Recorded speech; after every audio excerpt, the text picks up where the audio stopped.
Good morning, kids. Dad here. It is Sunday, May 31st, 2026. It's 11:56 a.m. I just finished my Sunday morning worship. Did it with about 15 friends over Zoom. We joined in, watched a streaming broadcast together, church out of California. It's pretty neat.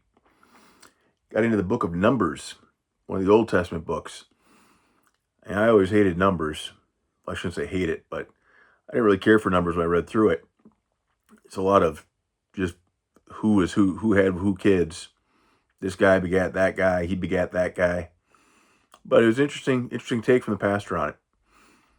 So it is Sunday though. And before I go out and run 7.7 miles or more to hit my 100 miles for May, I want to do a little gratitude video for you kids. Continue my series. Today I'm going to talk about somebody who I guarantee doesn't even know he's on the list. I'm going to talk about Joel K. Joel K. from Rosemount. I only met Joel in passing. He did this thing, organized this event called the Warrior 196. It's an annual 5K every fall. I found out about it when I was at Thomson Reuters, like 2015 maybe for the first time.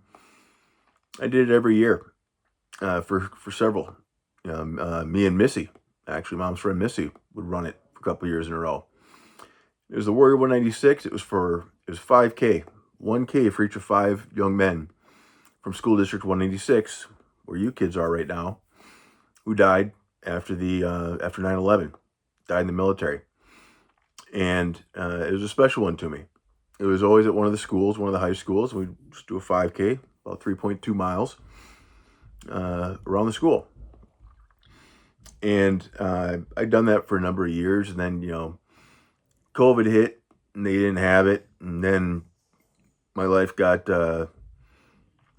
tough for me and probably for you kids too, amongst the divorce.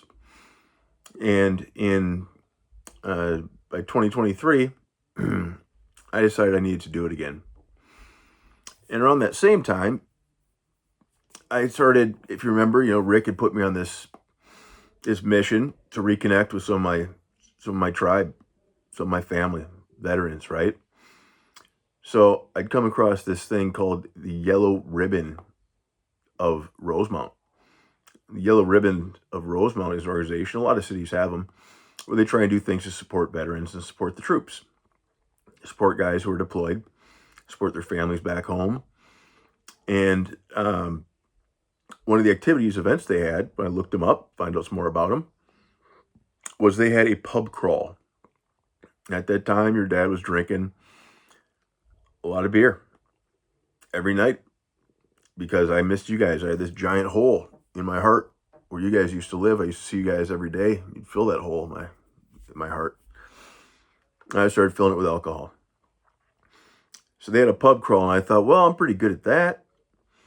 And what they had is a different brewery, different restaurant every week for, I think it was a month. And every week you'd go down and you'd bring your little punch card and they'd stamp it that you were there. You'd sit and have some beers with another veteran or two and get to know each other. And the end of the month, I believe this was by November, the month of November, I went to the 4th and final one.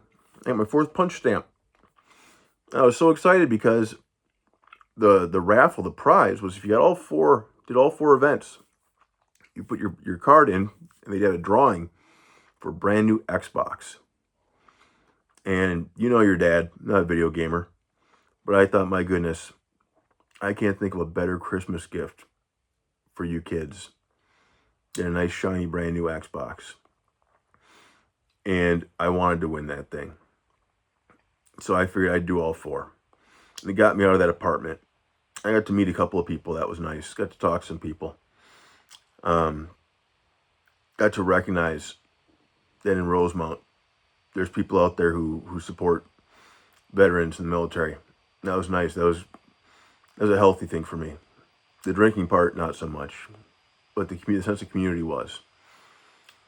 So I remember I go to, I think it's Tops Pizza for the fourth one in Rosemount. It's like on a Tuesday night. And I punched my card for the fourth time, and Joel Kay, who ran Warrior 196, who had organized that event, he's sitting up front playing on his guitar. He's a singer. He's an old school teacher.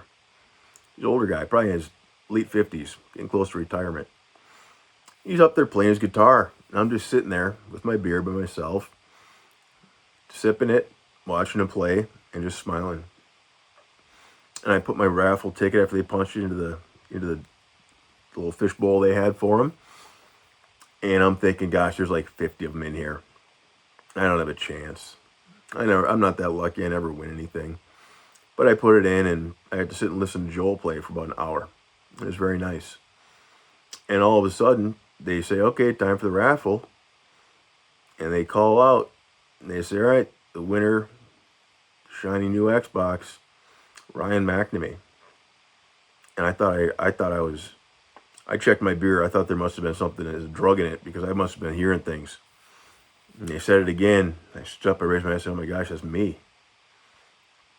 And they, in front of the whole restaurant full of people, they presented me with the Xbox.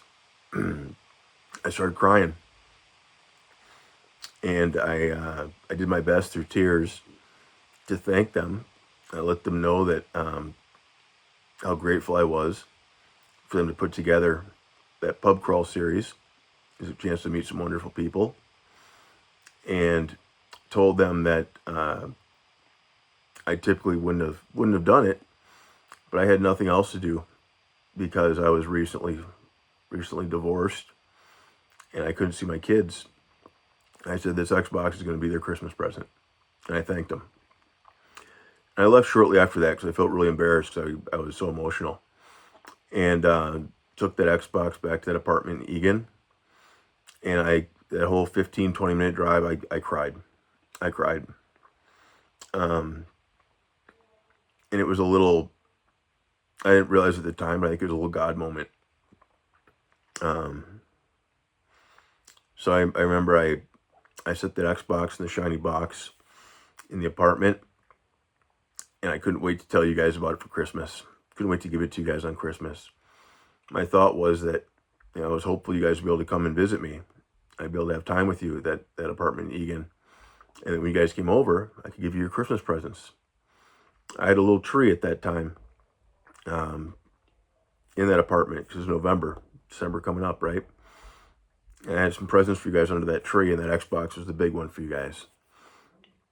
And I thought that'd be something we could do together. We could play Fortnite together or Minecraft. I'd gotten a couple extra controllers for it pretty quickly, so that we could all play it together. And obviously that part never happened. And obviously Christmas came and went, and I wasn't able to give it to you that year. Divorce is very difficult. I wasn't able to give you guys your Christmas presents that year. But they sat there under that tree, including that Xbox. I remember a little bit after Christmas, I told you guys what I had for you under that tree. So I wanted you guys to know that I hadn't forgotten about you. And when we were able to start having those phone calls, I told you about it. And you guys said, yeah, Dad, go ahead, open it up. Get it all set up for us. And it's been set up ever since, waiting for you guys to be able to come over and play it. So, Joel has no idea who I am. I think I only shook his hand a couple of times. Saw him at that Warrior 196, that 5K, which sadly, the final one was in I think it was fall of 2023. I mean, it was 2024. It was 2024. It was the final one. I ran it with two friends, with a veteran brother and another friend who's a firefighter. And then they ended it because they'd been doing it for about 15 years, and people stopped coming out as much, I think. So, but Joel doesn't know who I am, but Joel Kay is on my list, named number 13, because his efforts helped a guy like me in a time when I had nothing, but I really wanted something to give my kids for Christmas, to give you kids for Christmas. And that carried me through that holiday season in a big way. So, see, I'm grateful for him. And in honor of the Warrior 186 5K that he put together, I'm going to go run 7.7 miles or more, finish off a 100-mile month. Love you, kids. Talk to you soon.